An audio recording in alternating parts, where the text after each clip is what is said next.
Ooh, sounds more official. Didn't we put one speaker here We have. so they could hear something, right? Well, there's nobody out there anyway. I'm gonna probably stop bringing it. What? I mean, nobody's been on in 3 weeks. I think that's summer though. It's I have friends that watch it in Illinois. They take it off the wherever. YouTube was. Yeah, where's Daniel? They're here. Is he downstairs? He's downstairs. They're trying to get everything ready for service because they've had to move everything. That's right. The wedding knocked us out of that. So we in the building, the regular building? They're trying a new check-in system for the kids that we're running, trying to get that tested out and working also. HVAC purpose. Is sanctuary ready? So no foul odors or anything? No. I didn't know that. The nose of the beholder come. So the eye, I thought it was pretty funny. He smelled blue in the closet. Is that you think that's what it was? Okay. And there's a chance that that'll linger for a couple weeks. It'll get better. All right. Well, what we're doing today is the teleological argument, which is a fancy way of saying design. You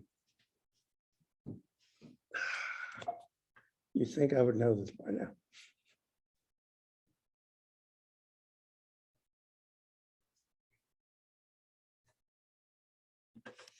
There we go. You want to read that for me, Julie? For from the creation of the world, his invisible qualities, both his eternal power and divine nature, have been clearly perceived through the things made as the result of people are without offense. Paul, Romans 1:20. So Paul's argument is, look, you look at creation and it screams a creator. So you really are without a defense. It's not the point about not having a defense, it's that it screams a creator. Plato, I put his dates up there so you can see, 427 to 347. That's, remember, 587 is the destruction of Jerusalem, the final time. Jeremiah is a prophet, Ezekiel's a prophet. By the time we get down to 500, what's interesting about this period, is that Socrates is around 500, not Socrates, Confucius. Socrates is before Plato. He dies in like 398 and he's about 444 or something, but Socrates taught Plato, and Plato, of course, is going to teach Aristotle.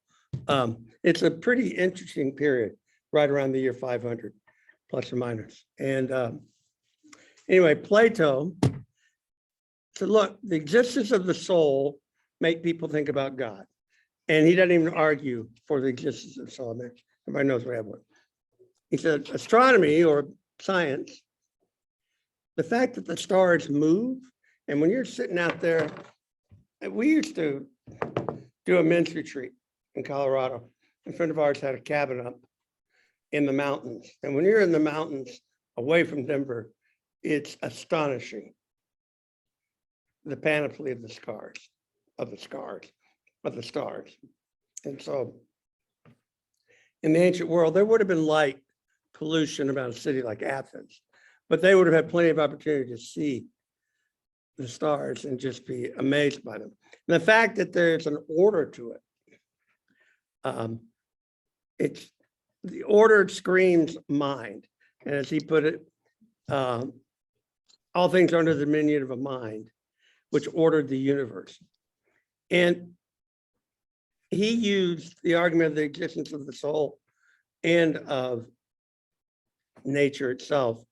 There must be a best soul, who's the maker and father of all, who ordered the primordial chaos into the rational chaos we see today, rational cosmos, sorry. So Plato looked at nature and saw design, which is what the teleological argument comes from. Teleos, the Greek word for goal. And it's clear that creation has a goal. And That's where this argument comes from. Aristotle, a little bit later, who was Aristotle's most famous student? Alexander the Great. Yes. Philip of Macedon hired Aristotle to do homeschooling. Not a bad homeschool gig if you're Alexander. And Aristotle says, look, philosophy begins because you look at the world and you just wonder. Plato thought, have you seen the famous Raphael painting where Plato and Aristotle, it's in the, somewhere over in the Vatican, I've seen it. But Plato and him are walking side by side. It's a bunch of Is it the Agora? the Agora. It's in the Vatican. It's in, but the painting depicts a lot of Greek, you know, the big guys. And Plato's doing this with his hand, talking, pointing. No, he's pointing up as he's talking to Aristotle, who's doing this, pointing down. Aristotle wrote like an encyclopedia of natural stuff. He just really got into the science stuff. Plato thought more abstractly. So Aristotle is fascinated by science and by natural stuff. And he says, look, people look at the difficulties of the cosmos, but then you have these phenomena of the moon, the stars, and sun, and you go, how in the world is that moving like this? And where does it come from? Genesis of it. And he said, there has to be a divine intelligence that starts this. That's Aristotle's conclusion. And when humans, quoting him now, should behold all the elements of the cosmos, quote, most certainly they would have judged both that gods exist and that all these marvelous works are the handiworks of the gods. That sounds a lot like Paul in what we just read. And he's the one that came up with the unmoved mover, the first unmoved mover. All motion has to have a start, and he's the starter. And he's living, intelligent, incorporeal, eternal, and a good being, because the universe, as a rule, is good to us. The occasional, you know, hurricane aside. But, all right. Why bringing those guys up? Just showing that nature, the idea that we'd look to nature for design is not unique to Christians by a long shot. Now, Thomas Aquinas did it. We looked at Aquinas before on his cosmological arguments and others. But his point, and where the teleological thing comes from, all things operate towards some goal, a telos. And for example, acorns produce oak trees, not squirrels. You know, it's whatever it is, they produce what they're supposed to, yet they don't have a mind to make sure. And he says, this is an accident. If it lacks consciousness, such as an acorn, and does not tend towards a goal unless it's under the direction of someone with consciousness. Look, it's not going to become an oak tree unless somebody makes it. Or if you want a guy shooting an arrow, it's not going to shoot unless somebody makes it. That's the point. So he sees a intelligence behind it. God, now Aquinas is St. Thomas Aquinas, so of course he's going there. And then the most famous guy in this argument is William Paley. He, in 1802, he published a book on this where he just went through. Now this is about 40 years before Darwin, 30 years, something like that. But he just went through nature and saw all these indications of design. And he just cataloged them. And you can still read the book today. And it's fascinating. It really is. But his most famous argument is the watchmaker argument. We've all heard it. You're walking on the beach and you trip over a watch. You don't know what a watch is, but you examine it and you know it's moving and doing all this. There's only one conclusion. That didn't just happen. It's not a rock. I didn't stub my toe on a rock. This is obviously manufactured. Manus being Latin word for hand. It's somebody made this. It has a designer. That's the watchmaker argument. And even if the watch is broken, it's clearly doing something. And you go, good grief, look at the parts. Got a clear thing so you can see it. It's got little knobs that turn. You take it apart, you see all the gears. This is not something that just occurred in nature by accident. And by analogy, he went through a lot of things in nature that are like this, which, by the way, in today's design argument, there's a lot of this stuff. You know, this is where, I'm getting ahead of myself. Peace. So, biology. Where do we see design in biology? Bailey's stuff was not limited to biology, but that's where he began. That's what leads the watchmaker argument, makes people think of that. Darwin published On the Origin of Species in 1859. And that was evolution. And it gets attached to Mendel's theories of genetics. And that's neo-Darwinism that we talk about today, because it's both of them together. And the Scopes trial in 1925, we've all seen the, what is his name, Spencer Tracy movie. And yeah, that kind of put the nail in the coffin for creationism. But things have changed. Nothing stays the same. And I just throw out these two. Intelligent Design, which is William Dembski. In fact, I've got an Irreducible Complexity. I've got a biography there, whatever the word is, bibliography. I've heard both these guys speak. Dembski's thing is on information.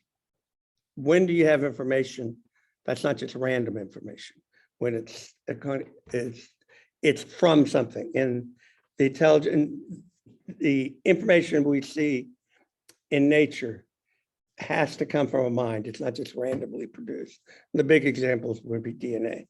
So his is on, hey, we know you. Your sister's here. You can sit by him. We have donuts too. So if you've never read that book, it's 1999, very good read. And it's a very technical read, but it's worth the time. And it's so good that the biologists are going apoplectic trying to fight against it. And mind you, this isn't a book on biology. It's on information. He's not even dealing with that. I mean, it's ultimately where it goes, but that's people taking his ideas and running with it. Now, Michael Behe wrote Darwin's Black Box, which I also highly recommend. And he's the one that came up with the phrase irreducible complexity. We all know the analogy of people examining the eye and just how complex a structure that is. Let me back up this way. Does anybody know what, man, I hate I'm 65 tomorrow, and I think it's catching up with me today. Sickle cell anemia. Does anybody know what that is? I mean, we all have heard of it, disease that mainly Black people, but what is the disease? Do you know? Yeah, it's where your red blood cells are very prone to break. What you have is a multi-step process where one of the steps breaks down. That's sickle cell anemia.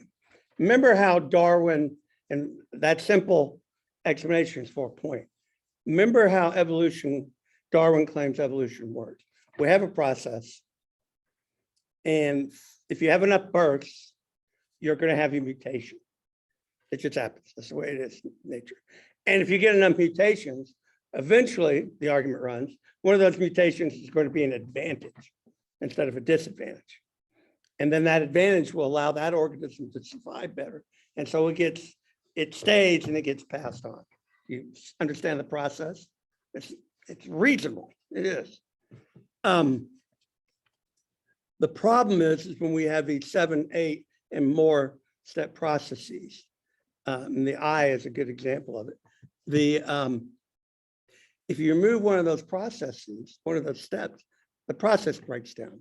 For evolution to work, you have to go from 1 to 2, 2 to 3, 3 to 4, 4 to 5. You can't go from 2 to 7. But it just doesn't work. They don't find it. And so now they're doing 2 to 7s. And people are going, that's awful convenient. And it's these that's not the word I want, these jumps, evolutionary jumps, where you get like 3 or 4 steps in the process. And it just doesn't work. And Behe's book is on this process, which he calls irreducible complexity. We have these complex processes in the body that if you take out one step, it breaks down. So how can you build it up step by step by step? It's irreducible complexity. And it's an argument that they have not answered. They dismiss it. I love the Wikipedia page of Michael Behe. Pseudoscience. It's the first word in the thing. And then I noticed when I looked at it yesterday, just to check, Wikipedia's added, we need to find less strident terms. Because enough people have said, really? You're going to call it pseudoscience? That's a balanced approach, Wikipedia. So they're encouraging people to do it. I highly recommend these 2 books. It starts you on this process. Darwin's Black Box is eminently readable. And Philip Johnson was another, he's dead now. He was a lawyer who did a lot on evolution. Evolution has major problems. It just really does. That things develop is beyond dispute. A horse today looks very different than a horse 500 years ago. So within a species, having development makes sense. But going from species to species, we just don't have an example of it. Not a single one. And all the time we've been looking 150 years. And forget trying to do origin of life, explaining where life comes from, which is what biology is trying to do. The chemical mass and they've abandoned that. That's not where it's going to come from. But life's got to come from somewhere. It's got to be natural. They're really wedded to the materialistic worldview, the naturalist worldview. So anyway.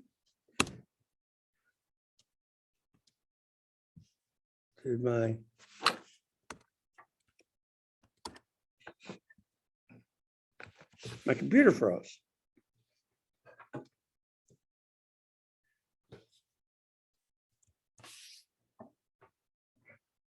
So anyway, the rest of the talk is actually pretty good. Wonder what happened. Is there a plug over there, Jeff? Yeah.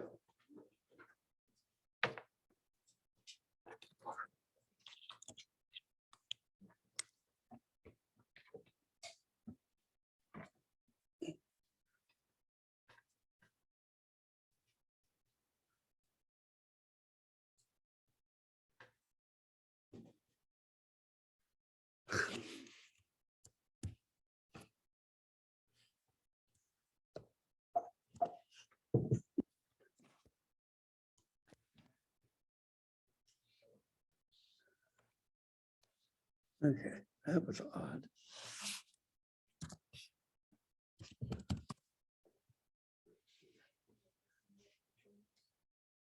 What? There we go. That was a little disturbing. So there's the. All right, so cosmology is where we've had the most results with design, or you run into the least resistance. Biology, they're really wedded to it. And I've been working on that and doing public speaking on that for 25 years. And it gets, as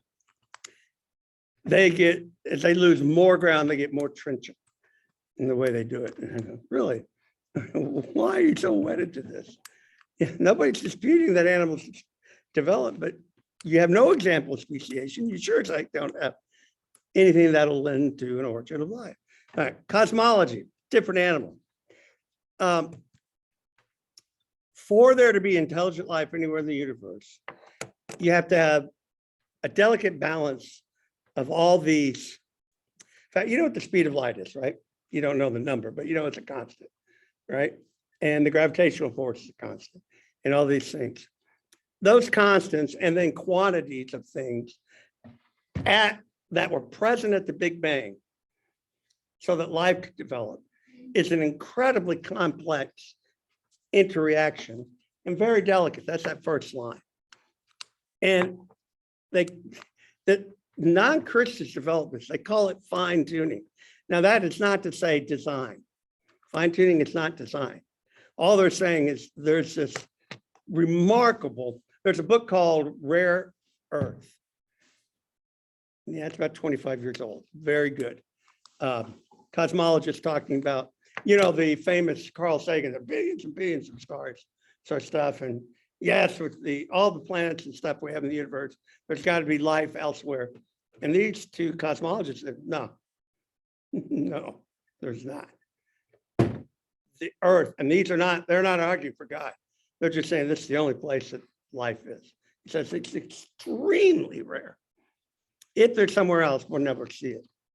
So, in the fine tuning is what they describe this balance. And the discovery of cosmic fine tuning for eternal life, intelligent life, cannot be dismissed as coincidence, but it does cry out for an explanation. Where does it come from?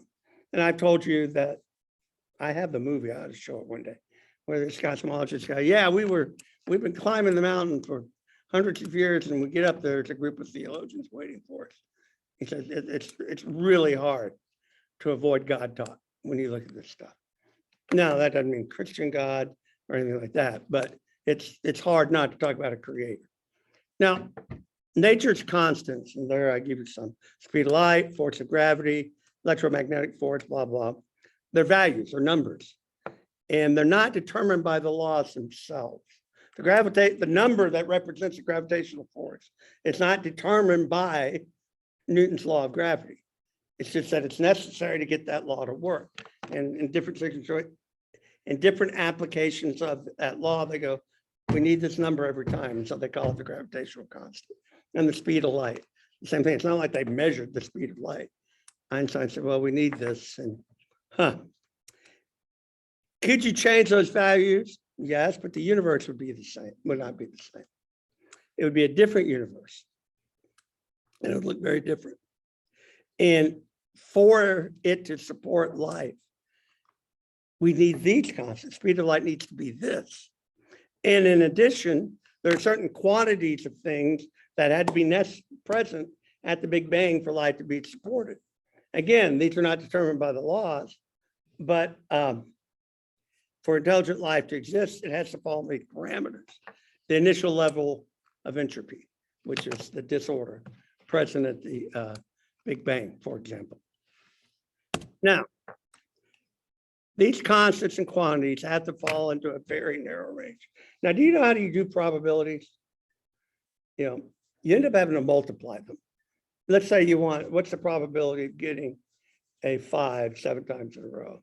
Well, it's 1 time over 6 times 1 over 6 times 1 over 6 times 1 over 6. You multiply them. And so when you start dealing with these quantities, the numbers get infinitesimal. For example, if the value of the weak force is changed by 1 times 10 to the 100, that's a 10 with 100 zeros after it. We don't have a name for that number. There'd be no life. If the cosmological constant should be 1 times 10 to the 120th, no life.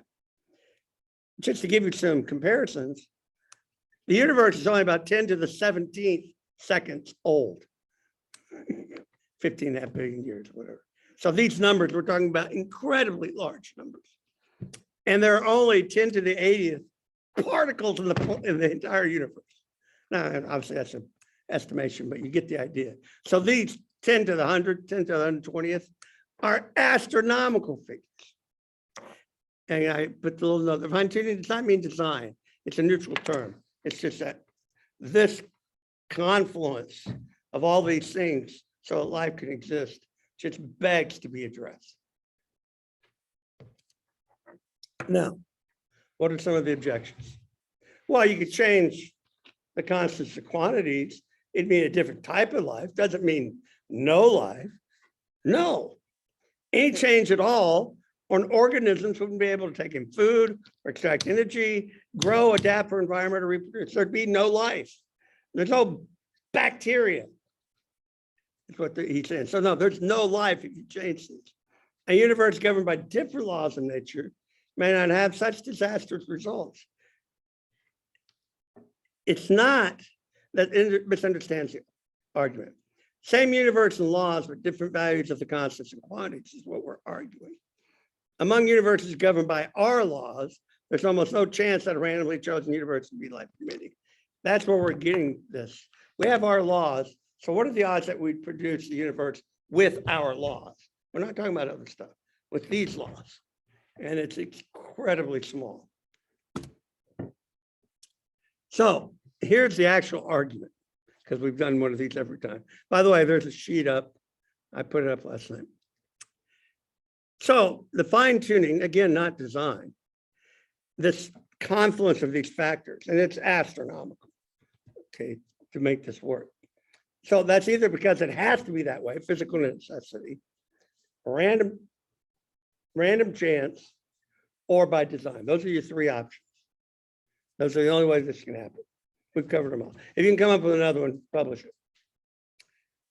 So those are the three. If it's not due to physical necessity or chance, then it's got to be design.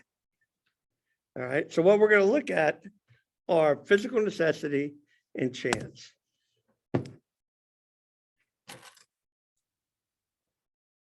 You looked at your watch.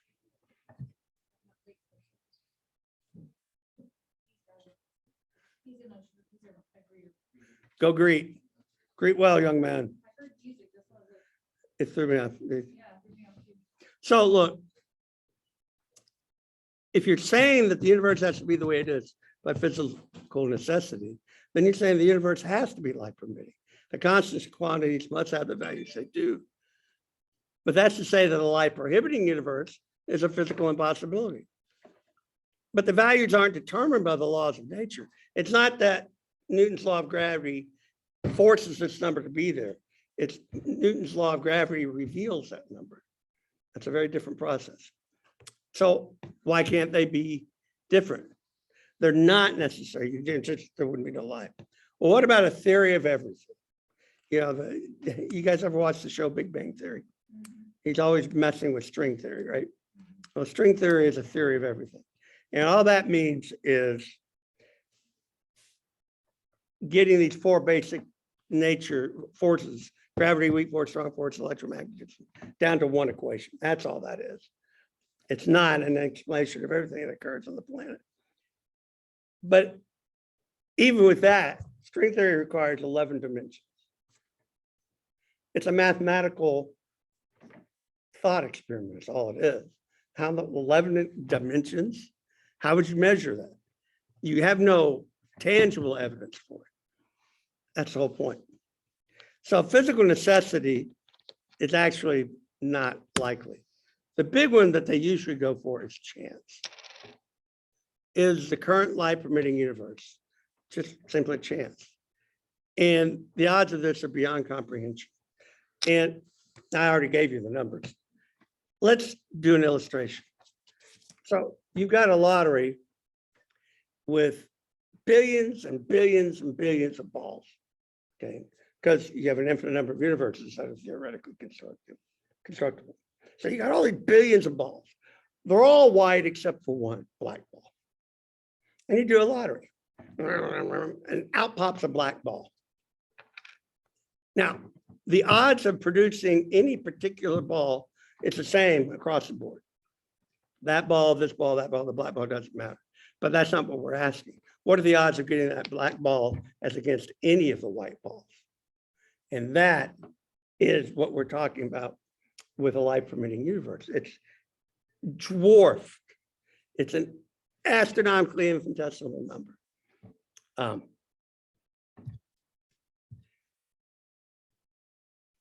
The anthropic principle, which all that says is we live in a universe that has life, and so we observe the universe.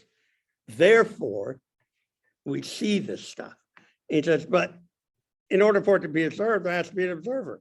So that's the only universe we're ever going to see.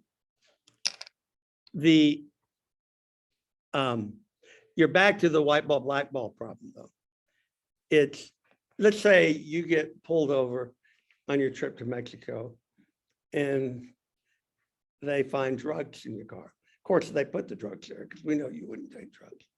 And they take you and they put you on a firing squad. You're gonna die, Jeff. And you have 100 marksmen. They're all aiming at you. Ready, set, fire. And they all miss you. Now, what are the odds that not a single one of them is gonna hit you? Not very good. So you have to kind of conclude it's a fiction or something. That's analogous to this. The odds of getting that one result are infinitesimal. So they come up to many worlds. You've heard of this. We talked about bubbles before. We are in this world, but there are other universes that are different. And again, we have no direct evidence because we're in our universe. We can't see that other universe.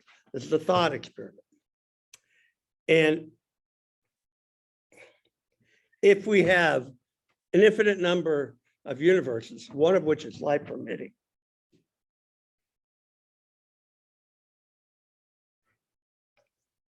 the fact that we see it means we're on that one life permitting one. And so it kind of skews everything. But that the chance that that would be there is a very small number. So the odds that it's chance are not good. And yet, what's the mechanism for producing this world? It's far more likely that you're gonna, if you're gonna have an orderly universe, it's gonna be a little tiny thing. I mean, it gets really into math. I don't want to deal with it. Okay, so you just go, the chance thing just doesn't work. So if it's not by physical necessity, chance, it only leaves design. And like I said, a lot of astronomers don't shy away from it. They just don't know what the designer's like, or they just don't deal with it. Okay, like the one astronomer at Caltech. Well, I don't know what happened before the Big Bang. I can't get at it, so I don't care. Richard Dawkins, you've heard of. He's the famous atheist, right? Not the most, another famous atheist said Richard Dawkins is an embarrassment to the atheist movement, but nevertheless, he has a 6-step argument that says, look, God doesn't exist. Explain the appearance of design. It's natural to attribute the appearance of design to an actual design. You look at the thing like the eye, you go, yeah, but this is false because who designed the designer? Now, if you're going, well, one doesn't follow from the other. It's a very poor argument. He says the best explanation is Darwinian evolution by natural selection. And we don't have any process like this for physics. And we don't talk about a creator for that. And we'll come up with one eventually. That's his argument. This is The Blind Watchmaker. It's the name of the book, which I have at my house. And it's just, you go, what? Even if you concede them, the conclusion doesn't follow. But they're false. Every one of them are false. But here's the key thing is that 4th point. Even if you reject design arguments for God's existence, it doesn't say anything about God not existing or that such a belief is unjustified. Of course it's justified. It's a good explanation.